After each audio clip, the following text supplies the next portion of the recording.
right up here. But like one member of the media literally asked Big Tone, like, what's the point in ROH? Like literally, what's the point of ROH in the 2023 landscape? It's fucking. I mean, it's a fair question, to be honest. He tried to defend it by being like, oh, we exist, for to super save the hardcore fans. I think was the way that he answered this one. I mean, I would argue that maybe AEW does that in its own way. Is probably the truth. And yeah, he said it's got a different mission. It's got a different audience than AEW apparently. It's more focused to a hardcore audience, and he can do things programmed to hardcores and deliver the kind of wrestling that he knows a hardcore fan wants to see. He went on about like the history of ROH and stuff like that and why he wants to keep it alive, which again, belt in the back. He gets my vote for that, but any buy that at all, Gareth? It appeals to a different audience than AEW. It's more of a hardcore product. I mean, it's just is it not just more AEW? Who are these hardcore people then who like watch more wrestling than like you, for example? Who are these like fucking wrestling cyborgs that just like watch it absolutely constantly? It's just ridiculous. But surely hardcore wrestling fans would then, I don't know, surely then it must be throwing up a load of wrestling classics then, shouldn't it? Like lads going out and just putting on these matches for the hardcore fans, these absolute five-star bangers with either loads of detail in them from a match point of view, or loads of insane shit, or like maybe some like really like gritty, detailed storyline that's built into it. No, it's just Dark Elevation, isn't it, with a different logo on it, isn't it? Just a load of random Dark Elevation thrown together. Dark Elevation, and then 4 times a year, they go, oh shit, there's a pay-per-view. Like that has never been more exposed than this one, where again, pay-per-view itself, very enjoyable show overall. I think Forbidden Door is always the go-to example, isn't it, JP? That first Forbidden Door where the build was bad and then the best wrestlers in the world got in there and had great matches. Not quite the best wrestlers in the world, I'd say, in this ROH show, but very, very high-level wrestlers who you go out there with a decent amount of pay-per-view time and a great crowd. They're going to give you great standalone matches, the top 2 matches in this, especially, I'm sure we're all gonna say positive things about, but you can't rely on that, can you? Because like that's what happened this time. Like I understand, Eddie Kingston was plan A. He said that in the presser as well, and then he got called up to the G1. Then Mark Briscoe was plan B, and then it turned out Mark Briscoe had been here for quite a while and was trying to work through it, and basically had to admit I can't wrestle Tone, so he pulled them out. So third option was Pac. But when that happened, we were talking about, weren't we, on the weekend show, JP? Like, it just exposed the fact that wouldn't have been so bad if there was an undercard. There wasn't one at the point that got pulled. They went from having 1 match to having no matches this time last week. And, they recovered and they delivered a very good pay-per-view. And I think you've got to give credit to the wrestlers for that reason. But I don't really think Tony Khan deserves any credit. And I don't think it really defends the lack of, purpose that this brand has in general. Like again, they've just never really nailed down what it's supposed to be. Is it like more AEW content? Is it, as Tony Khan always talks about, its entire separate thing, which just is bollocks really when you watch it, and it's literally the cast of Rampage, isn't it? Like what actually is it at this point? Well, that's it. You mentioned it's what audience does this actually serve? Because if there was this television product that was kind of like different, or is being presented, I remember one of the ideas he said about how this could stand out is just sort of having like specials, effectively, not having a TV service, but a regular kind of like big enough event. And they've got enough of a back catalogue if they got their kind of act together, and then start thinking about building it with other kind of content.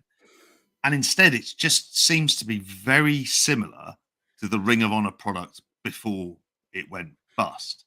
It's just that, and Ring of Honor TV, as far, and maybe I'm wrong, I don't think there's ever been a classic episode of Ring of Honor TV. There's like some big episode of Ring of Honor on HD Net that like everyone had to see, or stuff that was even on Sinclair. There's been some. I defend that. There's been some. Like around the time, there's a few good Bullet Club 6-mans I could point out that had a good hour built around them type of thing.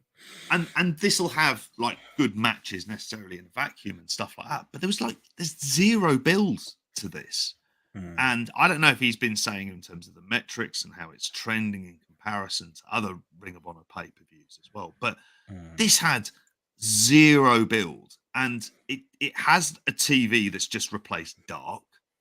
and exists, but there's no structure to it. It's a series of matches and some segments, and that's it. So it's not even put together in any different way. So how's that going to appease a hardcore base when you're putting on what is the most just bare bones wrestling TV there is in an era where we're absolutely saturated with it? I think the one thing you have to say about it is headlining the pay-per-view with Athena and Willow Nightingale. That's something they haven't done before. And that feels like kind of like what Impact did when they were like, well, what are we going to need to do in order to kind of generate interest? And it kind of worked. It's worked for them because ultimately they've raised the credibility. It's become a genuine, like a title they can headline shows with pay-per-views. And it never feels like kind of out of place. And that's the thing with it. Like the crowd were pretty hot. There's some really fun stuff. But I also went through this thinking, I want to see Shibata in New Japan. I don't want to see him in Ring of Honor. I want to see Aussie Open on AEW taking on FTR. I don't want to see him in Ring of Honor. I don't want to see Samoa Joe defending a title that he just clearly doesn't give a shit about. And he's no reason to. That's the problem with the Blade Lines, isn't it? Because it's like it's both really. Like, is it its own separate roster? No. Is it also AEW? Well, also no, not really. It's in this weird mushy middle. You add to the fact that, like, we was asked about whether they were going to be, going back to taping them as standalone. It's like, oh, I'd enjoy that, but I kind of like the way it is taping it with Collision. So then it's like it's reheated wrestling, isn't it? It's just that extra. It's a tired crowd after Collision has happened, watching the lesser than wrestlers all wrestle each other. So it doesn't save any master in that way. Like, it's like that for me, Garrett, that's its two biggest problems. One, that it's just never been, you either have to make the call, it's completely separate from AEW, and the people who appear on it, with rare exceptions, don't constantly appear on AEW TV, or it is a mix and you find the reason, like JP said there, whether it's the women's division or whatever, that makes it stand out as something. And the other big problem for me, like, for that, is that it's the same fella in charge of it, and that's why I think we're in that mushy middle, because Tony Khan has only got so much brain space, and he's, got the NFL's about to start, Saudi Arabia trying to steal all his players and his manager with Fulham. He's trying to run Dynamite. He's trying to run Collision. He's got a stadium show coming up. He's got All Out coming up. And he's still sat there at these presses with a straight face going, yeah, I can bump both. Yeah, it's still me. I'm still in charge. I can do this. I think he's shown he can't. Yeah, and I think, as you say there, just I think that lack of identity is the thing that really jumps out the most. And I think in the last few weeks, you have talked about obviously like Collision and the fact that it has sort of started to evolve into its own little world with its own cast of characters who are like recurring. And okay, it might be a promo one week, it might be a match the next, there might be in a tag the next, whatever kind of thing. But using this sort of like standalone set of people. And I think that's what we always said. Like going right back to when ROH first was coming back, we always said that that's what it needed to be, really. And I think if he's talking about, okay, it's a product for hardcore fans, I think hardcore, like, if it was that, I think more hardcore fans would be watching it and would be like talking about it from that point of view as well. Because think how, when we talk how many people are on the AEW roster, and we've in the past have gone down, and you make your little lists and you go, oh, it'd be a great place for, like, I don't know, Daniel Garcia to learn to be the guy, or like someone like a Griff Garrison to go and get a bit of character on his own and get reps, and and so he's not just like cropping up in a tag and things. That's always like felt like what it should be, really, rather than it been, oh shit, like, yeah, we're taping ROH at the end of Collision tonight. Who's about on the roster today? Oh, you can have a match and you can have a match, kind of thing. Like, oh, he's got the ROH bit. All right, you defend it tonight against him over there. Yeah, he's in the building today. He hasn't got a match on Dynamite or Collision this week, so he can be, he's got a ROH world title match, and that's the way it almost like feels, that it's just put together, that there's just these people wandering about who are under contract at AEW, and it's like, oh fuck, we've got nothing for you this week. Oh, go on, you can just be on ROH this week and have a random match. It just doesn't feel like it's got any structure. It's no sort of like strong purpose to it. Even like you say with this, like with the pay-per-view, putting that card together and things.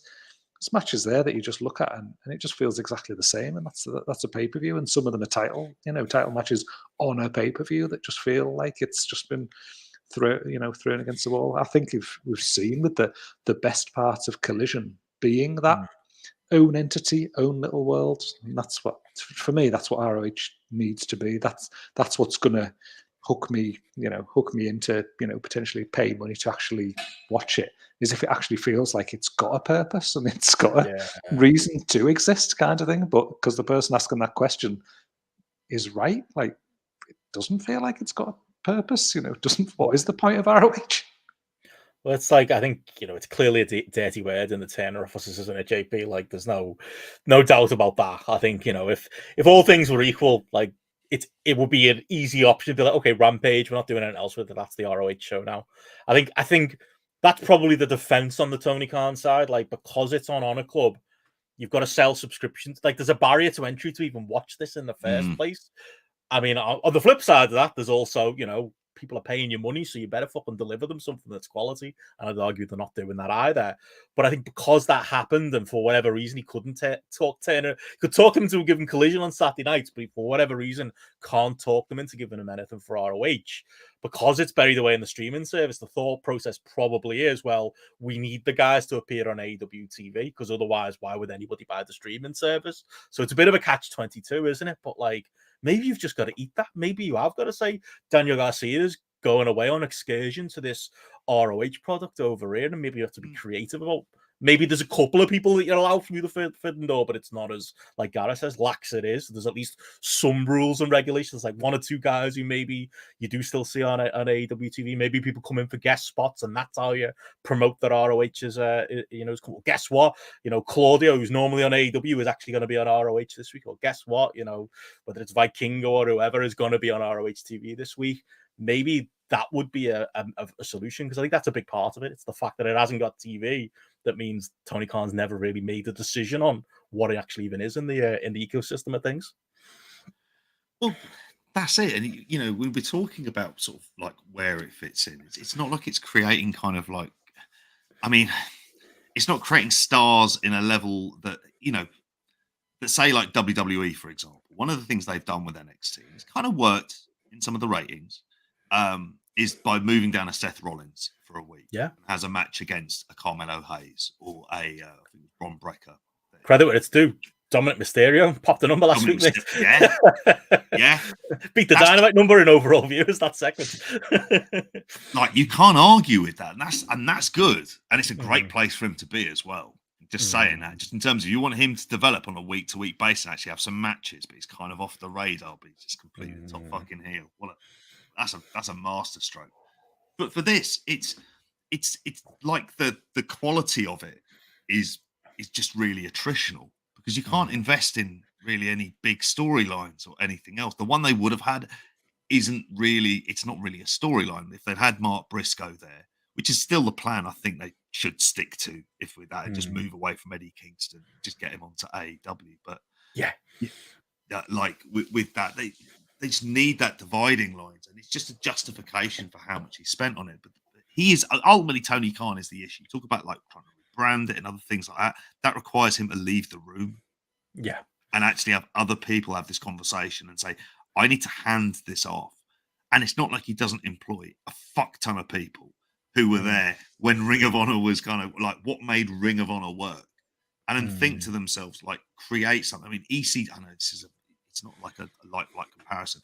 ECW was the promotion where the hardcores kind of came to.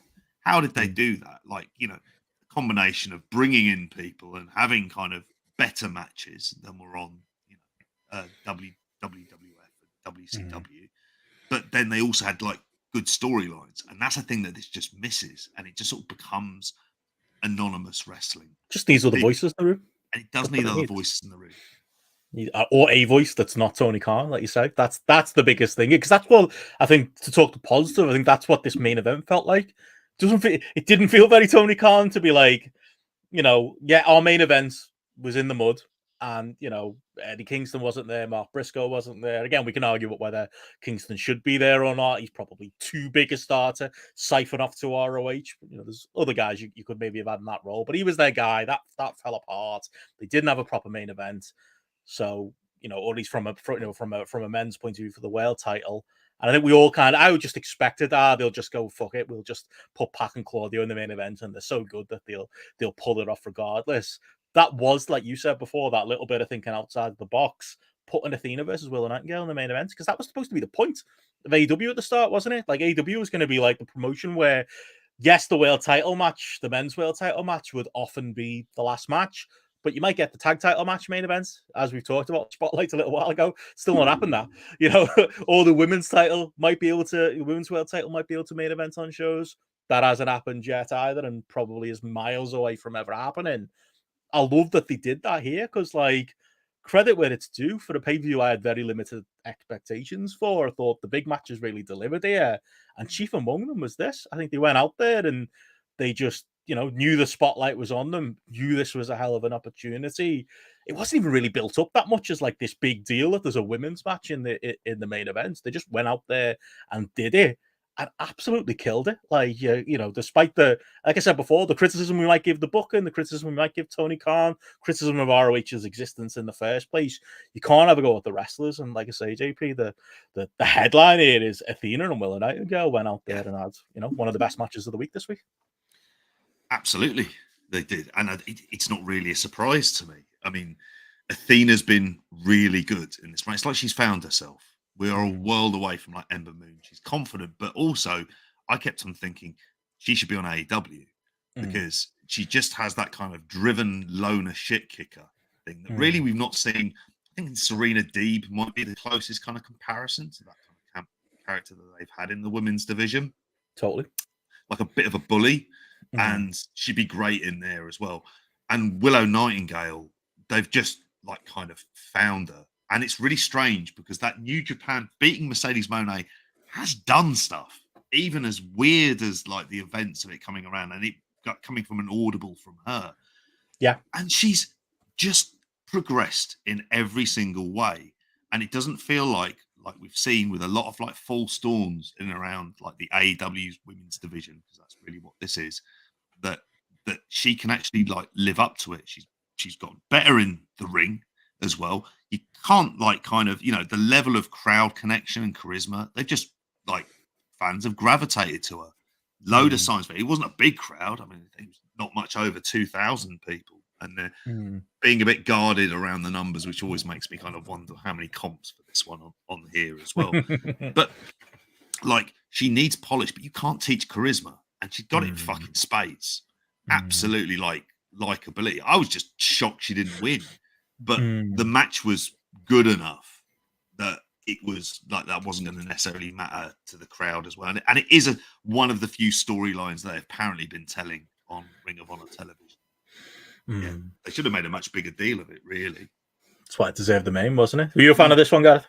Oh, I absolutely loved this. I mean, like, it was one of those where I'd like just watched it there and I was just buzzing all the way through. I think it was the best match that I've watched for a couple of weeks, or match that I've enjoyed the most for a couple of weeks. I know last time I was on Spotlight, I was like waxing lyrical about Willow Nightingale, and I was thinking, oh God, am I just going to be like popping up for another appearance on Spotlight and just banging on about Willow Nightingale again? But America's Lizzie Evo, mate.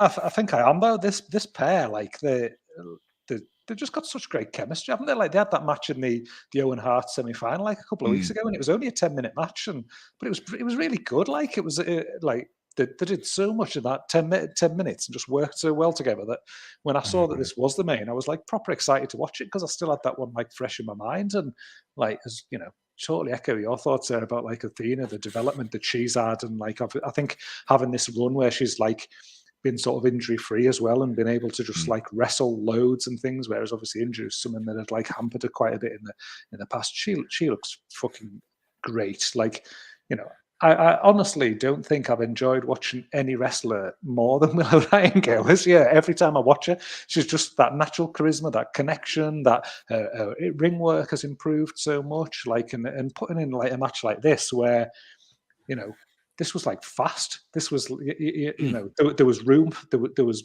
room for error here. The pace that they were working at, and especially the how much they were like laying it in at points as well. Like, you know, there was definitely things here where 2 years ago she'd have struggled, but she kept completely up to the pace. Everything was felt like really smooth. Just felt like hard hitting as fuck, and like God, I enjoyed it so much. And I think like one of the things that was like I enjoyed so much, you know, I like I like wrestling to look like a competition and people trying to win and things like that. that came through so much in this. It was two people going for it, legitimately trying to beat each other, and there was that sort of like storyline wrinkle about them hitting finishes of other women wrestlers that, to be honest, probably would have bypassed me if I didn't have the commentary like referencing, so some of those in different areas. But Daisy Hayes. it just didn't matter though. Like to me, they were just absolutely just they were just both legit. It made the title throughout the match feel a bit more to me. Like it really felt like it was something that was like really on the line and something that they were like really like cared about, like trying to win this match. I absolutely loved it, and some of those kickouts at the end, like I think where again it was a match where it wasn't overblown. There was a couple. I think there was a one where like Athena hit the O face and Willow kicked out at 2.999, and the crowd was so invested that they went fucking bonkers when she kicked out. And okay, it's a small crowd, but right there in the palm of their hands, are like absolutely brilliant. And then I think a minute later, Willow hit the power bomb, and then Athena kicked out, and you got like a similar reaction. They worked it like brilliantly, and just for in a time period where I feel like I've watched a lot of matches that have had overstayed their welcome and had too much going on in the finishes, and just like maybe ran 10 minutes more than they should have. This was, God, what is this, 20-minute match that felt like it was a 10-minute match, like the Dynamite one. It absolutely flew by, loads to it, and God, enjoyable as fuck. Well, you're on mute.